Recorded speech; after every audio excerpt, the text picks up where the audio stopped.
তা আমি শুভেন্দু অধিকারীকে সেদিন বলেছি যে আপনি ভোটে জিতেছেন, আপনার দল জিতেছে, খুব ভালো কথা, কিন্তু মুর্শিদাবাদে আস্ফালনটা একটু কম করতে বলেন। আমি যেদিন ময়দানে মুসলমানদের নিয়ে নেমে যাব না, সেদিন এমন সাটা ভাঙা মাছ শুরু করব যে আপনাদের পতাকা বহন করার লোক থাকবে না। কেস, ওরকম কেস আমাদের বহুবার জেল খাটা আছে। সময় এসেছে এই ধরনের লোককে সবক শেখানোর। একদম একদম 100 বার। আপনাকে আমি পরিষ্কার বলছি, মমতা ব্যানার্জি মুখ্যমন্ত্রী নন। আপনি দুর্বল মুখ্যমন্ত্রী পেয়ে যা খুশি করেছেন, যা খুশি বলেছেন।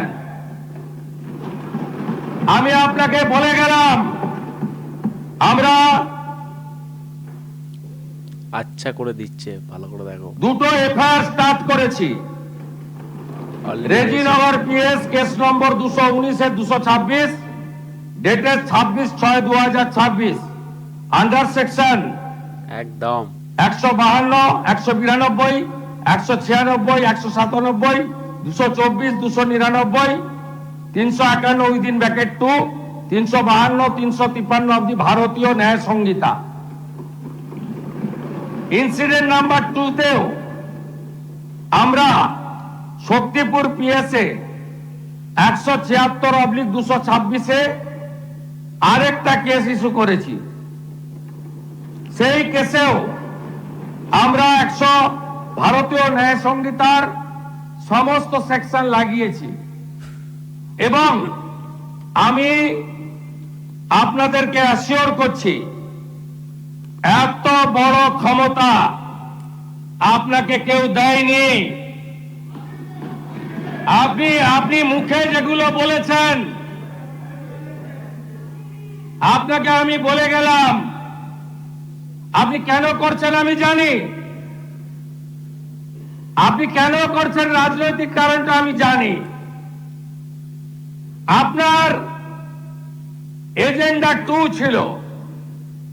1 এজেন্ডা, ভরতপুর, রেজিনগর, নওদায় সব নির্বাচিত পঞ্চায়েত যে দলেরই হোক ভেঙে আপনার পার্টিতে নিয়ে যাওয়া।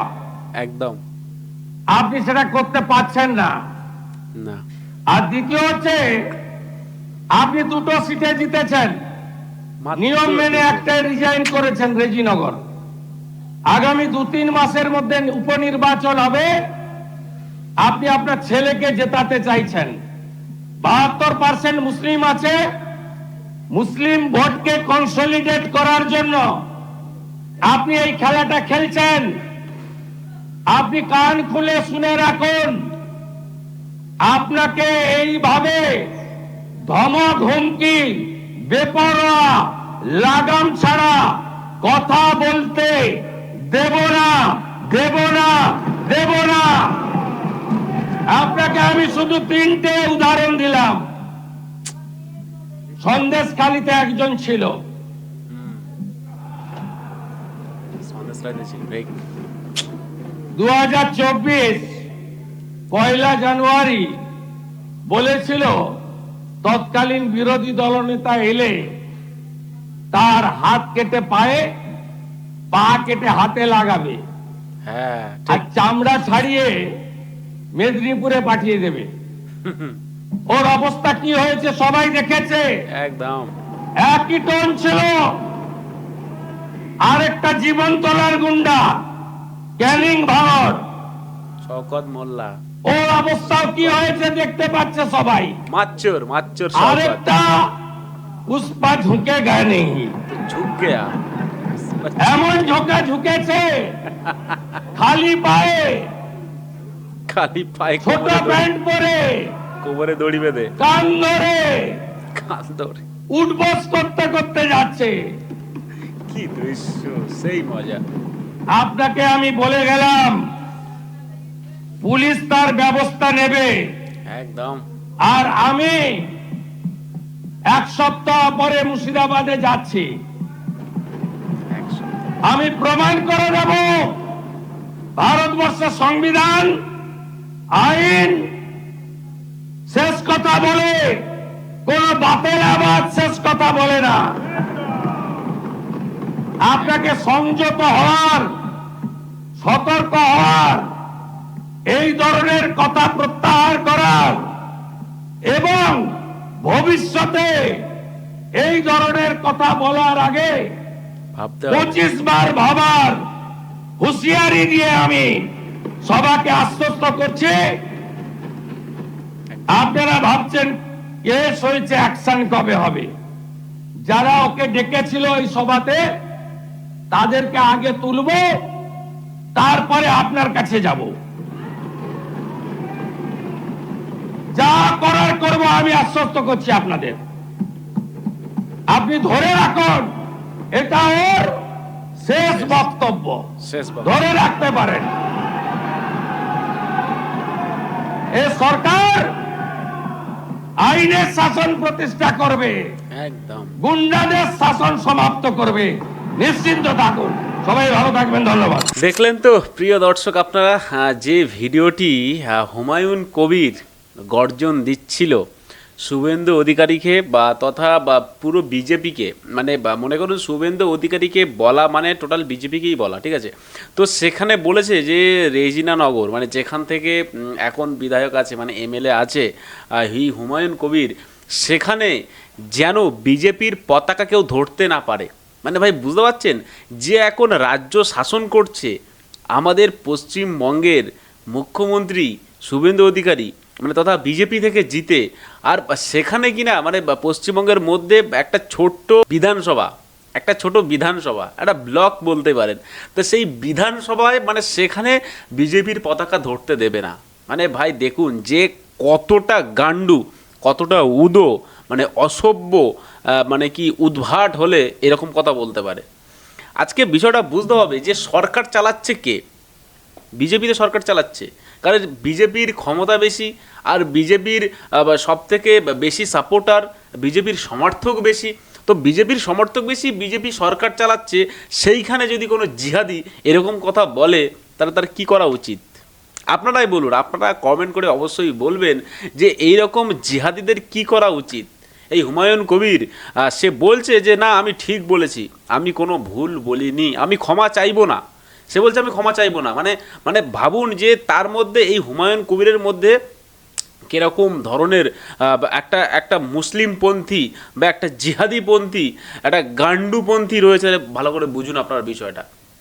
সরকার চালাচ্ছে বিজেপি, সরকার চালাচ্ছে বিজেপি সরকার, আমাদের কেন্দ্রে বসে আছে বিজেপি, রাজ্যে বসে আছে বিজেপি, তার মধ্যে একটা বিধানসভায় জিতেছে, একটা বিধানসভার এমএলএ হয়ে তার মুখের ভাষা এরকম, তার মুখের ভাষা এত বাজে, এত এত নোংরা, এত অসভ্য, নির্লজ্জ, বেহায়ার মতো কথাবার্তা বলতে পারে এই জিহাদিটা।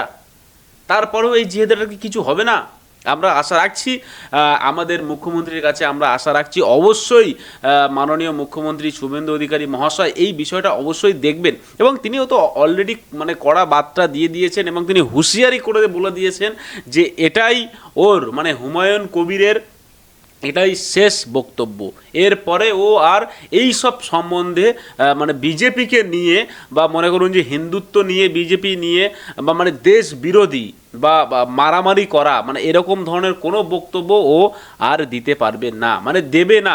এটাই ওর শেষ বক্তব্য, ঠিক আছে। এটা আমরা শুনলাম, বলে দিলেন সংসদ থেকে দাঁড়িয়ে, ঠিক আছে, পার্লামেন্টে দাঁড়িয়ে, সেখানে কিন্তু মাননীয় মুখ্যমন্ত্রী বলে দিলেন এই বিষয়টা কিন্তু একদম ছোট না, বেশ বড় বিষয়। এবং মানে যে কথাগুলো বলেছে সেই কথাগুলো বা কোনো একজন ব্যক্তিকে না, ঠিক আছে, রেজিনা নগরে যে হেরেছে বিজেপি প্রার্থী তাকে সে কটাক্ষ করেছে, ঠিক আছে। নর্মালি কেউ হেরেছে তাকে কটাক্ষ করতে পারে, কিন্তু তাই বলে পুরো দলটাকে, মানে পুরো দল এবং সেই সঙ্গে শুভেন্দু অধিকারী মহাশয় বলছেন যে যদি শুভেন্দু অধিকারী যদি মানে এখানে ঢোকে, মানে রেজিনা নগরে ঢোকে, তার সাটা ভেঙে দিব, মানে বুঝতে পারছেন, সাটা ভেঙে দিব। এই সাটা ভেঙে দিব মাঞ্চু দাদার ডায়লগ, আমরা সবাই জানি।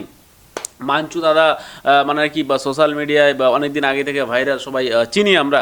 সেই মাঞ্চু দাদার ডায়লগটাকে কপি করেছে কে? এই জিহাদি হুমায়ুন কবির, জিহাদি, মৌলবাদী, কট্টরবাদী, জঙ্গি এই হুমায়ুন কবির। একে এমএলএ বলতে ভাই ঘৃণা করে, ঠিক আছে। একজন এমএলএর কথা এরকম হতে পারে? একজন এমএলএ সে এরকম বাজে জঘন্য কথাবার্তা বলতে পারে কোনোদিন? কোনোদিন বলাটা কি উচিত?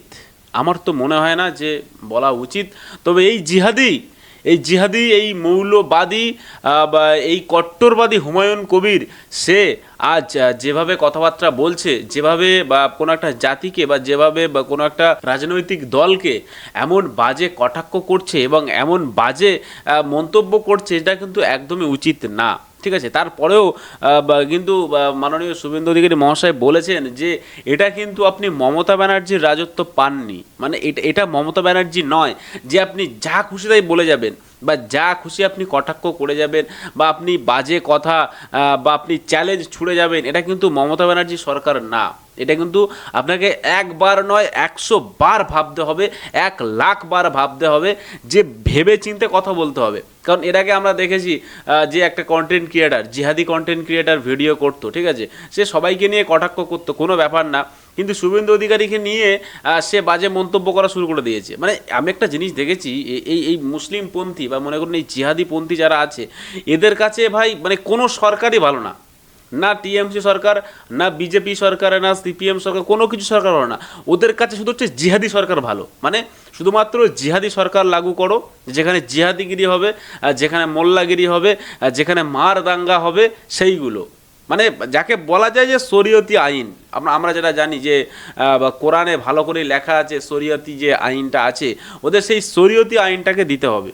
তাছাড়া আর যত আইন আছে ভারতীয় সংবিধান থেকে শুরু করে যত আইন বা যত সংবিধান আছে, এরা কোনো কিছু মানে না। এরা সংবিধানকেও মানে না। মানে বুঝতে পারছেন, এই হুমায়ুন কবিরকে আপনি বলতে পারেন, এই জিহাদি কবিরকে আপনি জিজ্ঞাসা করতে পারেন যে আপনি কি সংবিধান মানেন? ও এক কথায় বলবে যে না, আমি কোনো সংবিধানকে মানি না। তাহলে এই যে সংবিধানকে মানে না এই জিহাদিগুলো, মানে এদেরকে ভাই কেন আমি জানি না যে পার্টি পলিটিক্স থেকে এদেরকে সুযোগ দিচ্ছে, এই রাস্তাগুলো করে দিচ্ছে। এবং আমরা মানে প্রতিনিয়ত ভিডিওতে দেখছি যেখানে কিন্তু হুমায়ুন কবির বলছে যে মুসলিমদের ঠেকা আমি নিয়ে রেখেছি। মানে এই জিহাদি কবির ও মানে সম্পূর্ণ যত মুসলিম আছে, মুসলিম জাতির ঠেকা ও নিয়ে বসে আছে। মানে বুঝতে পারছেন যে জিহাদি হলে কেমন ধরনের জিহাদি হওয়া যায়। আমরা লাভ জিহাদি দেখেছি, আমরা ল্যান্ড জিহাদি দেখেছি, আমরা মানে মানুষ খুন করা জিহাদি দেখেছি। এটা একটা অন্য রকমের জিহাদি। মানে এ জিহাদি বলতে চাইছে কি যে আমি সমস্ত মুসলিমদের দায়িত্ব, সমস্ত মুসলিমদের ঠেকা আমি নিয়ে রেখেছি। মানে হুমায়ুন কবির ও নিজে সমস্ত মুসলিমদের ঠেকা নিয়ে রেখে দিয়েছে। মানে বুঝতে পারছেন, সত্যি মানে আমি এই জিহাদিকে দেখি আর আমার হাসি পায়। তবে একটাই জিনিস আমি আপনাদেরকে বলতে চাই যে এবারের মতো এই জিহাদিগিরি করা বা এবারের মতো এই মাতব্বরগিরি করা, আমি একাই 100, আমি হলাম শ্রেষ্ঠ, মানে আমি সব কিছু করবো, মানে এই বিষয়টা বা এই যে ডনগিরি দেখানো এবারের মতো শেষ। বুঝবে, এই বুঝে গেছে, মানে অলরেডি তো সবাই বুঝে গেছে তৃণমূলের ছত্রছায়ায় যে সমস্ত মালগুলো ছিল, যারা ডনগিরি করতো, যে সমস্ত চিরিংবাজিগুলো, সব তো বুঝে গেছে। আর এই হুমায়ুন কবির এও বুঝে যাবে। আর মাত্র 2-1 দিন দেখুন না, জাস্ট 2-1 দিন দেখুন, তারপরে দেখবেন এই হুমায়ুন কবিরের হাওয়া পুরো ফুস করে বেরিয়ে গেছে। এর হাওয়া থাকবে না ভাই, এর হাওয়া নেই, এর হাওয়া শেষ। বলছে 1,00,000 লোক লাভিয়ে দেবো, 1 কোটি লোক, 1 কোটি মুসলিম আমি রাস্তায় লাভিয়ে দেবো, দিয়ে কত তুমি ছিঁড়ে নেবে সে বোঝাই যাচ্ছে, সে দেখা যাবে। ঠিক আছে, অলরেডি এর নামে কম করে 10 থেকে 15টা তারও বেশি কেস দায়ের হয়ে গেছে। ঠিক আছে, প্রচুর থানায় এর নামে কেস পড়ে গেছে, এফআইআর পড়ে গেছে। ঠিক আছে, তো খুব তাড়াতাড়ি মালটা দেখবে যে জেলের মধ্যেই ঢুকে যাবে। কারণ এর সংবিধান বিরোধী কথা বলে, বা দেশ বিরোধী, রাষ্ট্র বিরোধী, জাতি বিরোধী কথাবার্তা বলে। তো এই সমস্ত মালকে আমার মনে হয় জেলের পিছনে মানে আপনার মানে ফাটকের পিছনে থাকাই দরকার। ঠিক আছে, গারদের পিছনে এর জীবনটাই কাটানো দরকার। তো যাই হোক, আপনারা অবশ্যই কমেন্ট করে জানাবেন যে এই জিহাদির কী শাস্তি হওয়া দরকার। তো আজকের ভিডিও এই পর্যন্ত এখানেই শেষ করবো। ভিডিওটি ভালো লাগলে অবশ্যই লাইক করবেন, চ্যানেলটি সাবস্ক্রাইব করবেন। দেখাবে একটা পরবর্তী ভিডিওতে। বাংলা থাকলে বাংলাকে ভালোবাসবেন আর মন থেকে বলে যাবেন ভারত মাতা কি জয়।